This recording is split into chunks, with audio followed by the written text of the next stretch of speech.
퇴근 후 몰빵 도서 출간, ETF 투자지도 많은 관심 부탁드립니다.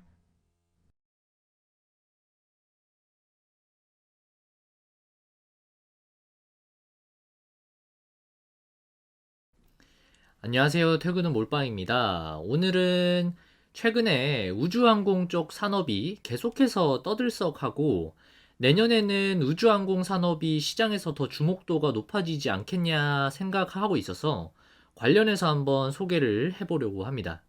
저는 개인적으로 우주항공 섹터가 내년에 전성기를 누릴 수 있겠다라고 생각을 하고 있는데 그 이유는 크게 두 가지 정도로 한번 요약을 해볼 수가 있겠습니다.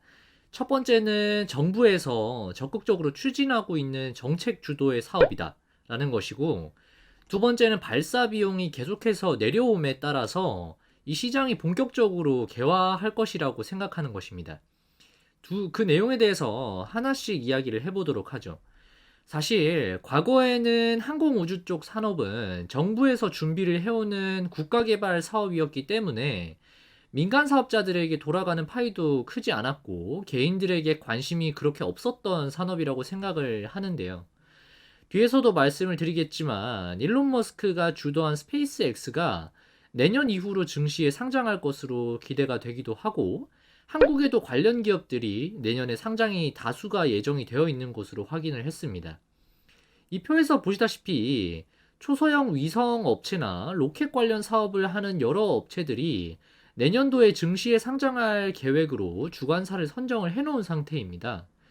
저는 시기적으로는 기관 투자자들이 접근할 만큼 다양한 종목 선택지가 생기는 시점이 섹터가 한번 레벨업을 하는 적절한 타이밍이 될 수 있다라고 보는 입장인데 그런 측면에서 내년이 특히 그렇게 될 가능성이 높아 보입니다.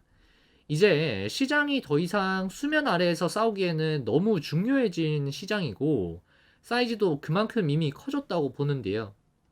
그래서 정부에서도 이를 적극적으로 다른 국가들의 기술력에 뒤지지 않기 위해서 정책적으로 지원하고 육성하려는 움직임이 계속 있어 왔죠.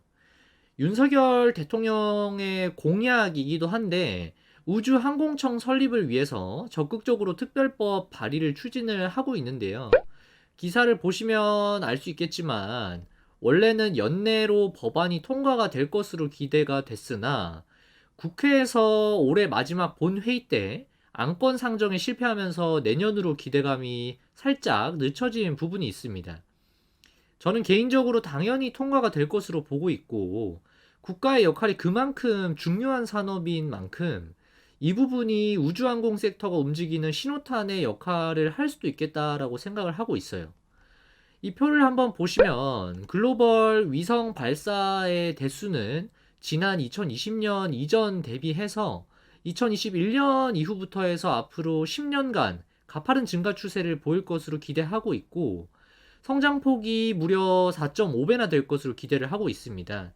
이유는 설명을 드릴 테지만 각 국가에서 지구를 둘러싸고 있는 위성 시장을 차지하기 위해서 공격적인 투자를 통해서 위성 발사를 추진을 해오고 있다는 점, 그리고 여러 국가에서 뛰어들고 기술력이 발전함에 따라서 발사하는 데 들어가는 비용이 절감이 되면서 더욱더 시장이 가파르게 가속도가 붙은 성장 속도를 보여주고 있다라는 점입니다. 예, 위성 시장이 이전에는 너무 정부 산업이기도 하고 돈이 안 되는 시장이라는 느낌이 있었는데 최근 들어서는 각국의 정부에서 점점 민간 사업자에게 여러 역할들을 맡기는 움직임이 나타나고 있습니다. 게다가 인공위성을 발사하는 데 들어가는 비용이 과거에는 천문학적으로 비쌌었는데 지금은 계속해서 이 비용이 낮아짐에 따라서 위성의 숫자도 계속해서 늘어나고 있고 이 시장이 본격적으로 다양한 파생 산업을 만들어낼 수 있을 것으로 기대가 되고 있습니다. 이게 얼마나 크게 비용이 줄어들었는지에 대해서 감이 없으실 수도 있는데 숫자를 한번 보시면 와닿으실지도 모르겠네요. 2016년도에 발사체가 1kg당 발사하는데 들어가는 가격이 약 1.4만 불 수준이었는데 2020년에는 스페이스X의 펠콘 9을 기준으로 2,000달러까지 낮아진 것으로 나타났고 수준을 비교하자면 7분의 1 수준까지 떨어진 셈입니다. 지금은 이보다 더 낮은 수준까지 비용이 떨어졌을 것으로 추산을 하고 있는데요. 관련해서 확장성을 가지고 발생 가능한 비즈니스를 예로 한번 들어보면 다른 나라의 인공위성을 통해서 관측한 영상 데이터를 판매를 한다든지 위성을 통해서 통신 체계를 구축을 한다든지 다양한 매출을 발생시킬 수 있는 비즈니스들이 연결성을 띠고 생길 수 있는 것이죠. 사실 테슬라의 CEO인 일론 머스크가 하고 있는 글로벌 우주항공 분야의 선두 업체라고 할 수 있는 스페이스 X에서는 이미 이 시장의 성장성과 확장성을 내다보고 여러 가지 사업들을 시도를 이미 해왔고 기술력을 많이 끌어올려 놓은 단계로 보입니다. 이 사진은 스페이스 X가 하고 있는 사업을 한 장으로 보여주는 장표인데 미사일 발사체인 펠컨 9, 그리고 국가 보안 서비스를 제공하는 스타쉴드, 그리고 통신이 어려운 지역에서도 인공위성을 통해서 편리한 통신 서비스를 제공하는 스타링크, 그리고 사람이나 화물을 우주로 운송하는 드래곤까지 우주까지 왔다 갔다 하는 매개체를 가지고 다양한 사업을 전개를 하고 있는 것이 이미 잘 알려져 있습니다. 앞서 제가 우주로 발사체를 한번 발사해서 보내는데 비용이 줄어들기 때문에 이 시장의 성장의 가속도가 붙을 것이다 라고 말씀을 드렸는데 이유는 이렇게 말씀을 드릴 수가 있겠습니다. 이 그림을 보시면 알 수 있겠지만 발사체에 인공위성을 태워서 상공 500km 이상의 구간에 보내게 되는 방식인데요. 그래서 이 앞부분을 제외하고는 사실 연료 탱크라고 보시면 되는데 이 앞부분에 무엇을 싣느냐에 따라서 용도가 바뀔 수가 있습니다. 일반적으로 인공위성을 싣는다면 펠콘 9을 기준으로 현재 한 번에 약 40개의 인공위성을 탑재를 해서 발사를 시킬 수 있는 것으로 알려져 있고 스타쉽은 400개까지 탑재가 가능한 것으로 확인을 했습니다. 발사체를 우주로 보낼 때 발생하는 부대 비용들, 방금 말씀을 드린 연료체라든지 이런 부분은 과거에는 사실 전부 일회용이었습니다. 그래서 단가가 무척이나 비쌀 수밖에 없었고 발사하면서 이 연료 역할을 하는 뒷부분은 모두 떨어지면서 파손이 되기 때문에 재활용이 불가능했는데 기술력의 발전으로 다시 지상으로 멀쩡한 상태로 기환이 가능하게 됐고 이를 재활용함으로써 비용을 급격하게 줄일 수 있게 되는 것입니다. 스페이스 X가 이 재활용 기술을 확보한 것으로 알려져 있는데 이 기사를 통해서 확인을 한 걸로는 한국의 달 궤도 탐사선인 다누리를 싣고 우주로 간 매개체 펠컨 9이 6번째 재사용이 된 것으로 나타나는군요. 과기부에서 조사한 우주산업 실태보고서 자료에 따르면 현재까지 알려지기로 기대되는 우주산업의 규모는 총 4,600억 불 수준으로 하나로는 500조 수준에 해당하고 이 중 국내 우주산업의 규모는 3조 원을 조금 넘는 수준까지 커져 있는 것으로 확인을 했습니다. 산업 내에서 잘 알려져 있는 업체들을 각각의 산업별로 구분을 해놓은 이 그림을 보시면 구도가 어느 정도 눈에 들어오실 텐데 현재 키플레이어 역할을 하고 있는 발사체를 담당하는 회사는 일론 머스크의 스페이스 X, 그리고 아마존 창업자인 제프 베조스가 설립한 블루 오리진이 대표적인 회사로 자리를 하고 있고 그 밖에도 에어버스나 막사와 같은 업체들이 있고요. 그 아래 단계의 지상국 시스템을 제공하는 회사, 그리고 네트워크부터 위성 영상 관련 데이터를 처리해주는 단계, 마지막으로 영상을 활용하는 사업을 하는 회사들이 여럿 있습니다. 오늘 말씀드리려는 컨택은 방금 말씀드렸던 사업 전반에 걸쳐져 있는 회사이고 국내 상장사 중에서 하나 에어로스페이스가 최대 주주로 들어가 있는 세트랙 I의 자회사도 이제 SIIS라는 회사가 위성 영상 데이터 쪽 사업을 영위하고 있는 국내 대표적인 기술력이 있는 업체라고 말씀을 드릴 수가 있겠네요. 오늘 소개하려는 기업은 컨택이라는 회사고 이 회사는 C레벨급의 임원들과 대표이사의 과거 경력을 주목을 하실 필요가 있습니다. 이성희 대표님은 먼저 한국 항공우주연구원 출신이시고 20년 가까이 한국에서 이제 항공우주 쪽 업무를 해오고 있는 산업계의 전문가인 것으로 보입니다. 그리고 부대표로 들어가 있는 두 분은 과거 공군에서 장기간 복무를 했었고 한 분은 준장으로 전역을 한 것으로 파악되고 있습니다. 이재원 부대표님은 천문 우주과학 2학 박사 타이틀을 달고 계시네요. 컨택이 이 국내 상장 업체들 중에서는 매출 구조가 우주항공 분야에 필요하게 발생하는 기업이라서 저는 개인적으로 상당히 매력적인 회사라고 생각하고 있는데요. 크게 컨택이 하고 있는 사업 부문을 보시면 지상국 시스템을 확보하고 있어서 위성과 교신할 수 있는 환경을 구축하고 서비스를 제공할 수가 있고, 위성을 통해서 확보한 영상이나 데이터를 선명하게 그리고 정확하게 제공할 수 있도록 하는 솔루션도 갖추고 있는 것으로 보입니다. 보시다시피 컨택은 이미 글로벌 각 지역에 지상국 네트워크를 확보를 하고 있어서 다른 위성 사업자로부터 데이터를 송수신할 수 있는 역량을 갖추고 있습니다. 지상국 구축을 턴키로 고객에게 제공할 수 있는 회사인데 이게 쉽지 않거든요. 지상국의 부지에 따라서 기후나 주변 전파 간섭과 같은 환경에 맞게 시스템을 구축을 해야 하는 이슈가 있고 운용을 해줘야 되는데 이 부분이 또 노하우가 없으면 못하는 산업 분야로 보입니다. 그래서 누리호 발사 때도 컨택이라는 회사의 지상국이 교신하는 역할을 했었고, 지상국을 확보하고 있으면 위성을 통해서 받는 데이터를 1년에 얼마씩 받고 판매를 한다든지 건당 얼마를 받는다든지 등의 매출로 발생을 시킬 수가 있기 때문에 앞으로 위성에서 얻는 데이터를 필요로 하는 국가나 기업들이 많아지면 많아질수록 더 가파른 성장을 맞이하게 될 것으로 보고 있습니다.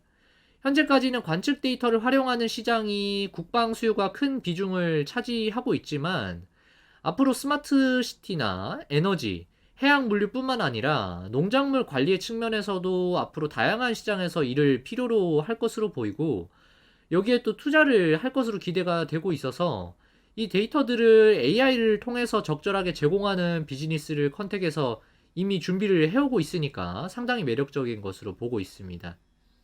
지금은 특히나 또 전쟁의 위험이 있는 지역의 경우에는 이 인공위성을 통한 관측 데이터가 중요한 역할을 하고 있고 실제로 플래닛 랩스라는 회사에서 북한과 러시아 간의 무기 거래를 인공위성을 통해서 포착을 했었던 사례가 있기 때문에 최근에 불거진 지정학적 리스크로 인해서 여러 국가에서 이를 적극적으로 투자하고 또 비용을 지불하고서라도 사용할 가능성이 높아졌습니다. 올해 공모를 통해서 상장된 컨택은 상장할 때는 이제 투자 설명서를 통해서 시장에서 조달한 자금을 어떻게 쓸지 사용 목적을 공시하도록 되어 있는데요. 제가 한번 확인을 해보니까 VLEO, 즉 초저궤도의 초소형 군집 위성을 30기를 발사할 계획을 가지고 있고 24년과 25년도에 이를 시행할 것으로 보입니다. 그래서 본격적으로 내년부터 이 조달한 자금을 투자할 것으로 기대를 하고 있습니다. 아직까지 컨택은 매출 규모가 그리 크지 않은 회사이고 때문에 연구개발비를 적극적으로 사용을 하면서 사업의 범위를 넓혀나가고 커져가는 전방 산업에서 선두적인 지위를 가져가려는 움직임이 상당히 중요해 보이는데요. 보시다시피 매출의 30% 수준의 R&D 비용을 쓰고 있고 또 한 가지 저는 성장 초입기에 있는 회사들이 가져가는 전략으로 조직의 공격적인 확장 전략이라고 생각을 하는데 물론 스타트업의 회사가 적자를 내면서 계속적으로 인력을 확대하는 것은 투자하는 입장에서는 우려스러운 부분이 될 수 있겠지만 동사는 상장하면서 자금도 이미 많이 확보를 했고 이미 흑자를 내고 있는 기업이기 때문에 우수한 인재 확보가 큰 성장 동력이 될 것이라고 판단을 하고 있습니다.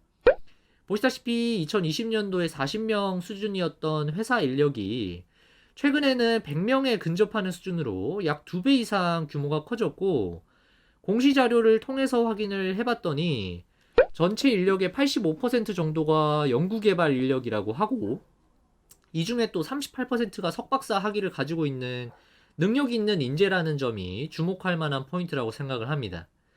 마지막으로 동사의 실적을 한번 살펴보도록 하겠습니다. 증권사에서 추정하고 있는 컨택의 올해 영업이익률은 4% 후반 정도대이고 내년부터 신규 매출이 확보가 됨에 따라서 이익률이 10% 이상으로 올라갈 것으로 기대를 하고 있습니다. 현재 아직까지는 매출 규모는 많이 크지 않고 내년에 예상한 만큼 신규 수주가 이뤄진다면 400억대 중반의 매출까지 나와줄 수 있지 않을까 바라보고 있는데, 대표적으로 멀티플을 많이 받을 수 있는 새로운 미래 먹거리 산업이기도 해서 앞으로가 상당히 기대가 되는 업체입니다. 한 가지 아쉬운 부분은 컨택의 오버행이 다소 부담스러울 수 있다라는 점인데요. 표에서 보시다시피 벤처 투자들이 주주로 많이 들어와 있는 것으로 보입니다. 주수로는 500만 주 가까이가 되고 이 물량이 전체 지분의 48% 수준인 것으로 확인이 되는데요. 대부분 상장 시점으로부터 1개월 내지는 3개월의 락업을 걸어놓은 상태이고, 현재까지는 기타 법인이 상장 이후에 약 120만 주 정도, 그리고 사모펀드 쪽에서 40만 주 정도를 매도한 것으로 나타났고, 계산을 해보면 오버행의 절반 정도가 남아있는 상태라고 보이는데, 과거 상장되기 이전에 VC 쪽 투자 단가가 포스트 밸류 기준으로 1,900억대에 대부분 들어와 있다라는 점을 고려를 해본다면, 현재 시가총액이 2천억대 수준이기 때문에 아직까지 유의미한 성과를 챙기기 위해서는 현 시점에 엑시트를 하기에는 다소 저렴한 가격대가 아닌가 생각이 들고, 공모가가 22,500원이었는데 지금 주가가 15,000원대까지 빠져 있다라는 것은 또한 이 부분에서 밸류에이션이 크게 부담스럽지 않다라는 입장입니다. 그래서 오버행이 남아있지만 지금은 이 물량을 소화하고 있는 과정이라고 보이고, 3개월 물량이 해제되는 시점인 내년 2월쯤이면 이미 주가가 어느 정도 상승 궤도를 타고 있을 수도 있겠다라는 생각이 들고 있습니다. 그래서 제가 오늘 준비한 영상은 여기까지입니다. 제 영상이 도움이 되셨다면 구독과 좋아요 부탁드리고 알림 설정까지 해두시면 다음 영상도 놓치지 않고 받아보실 수 있습니다.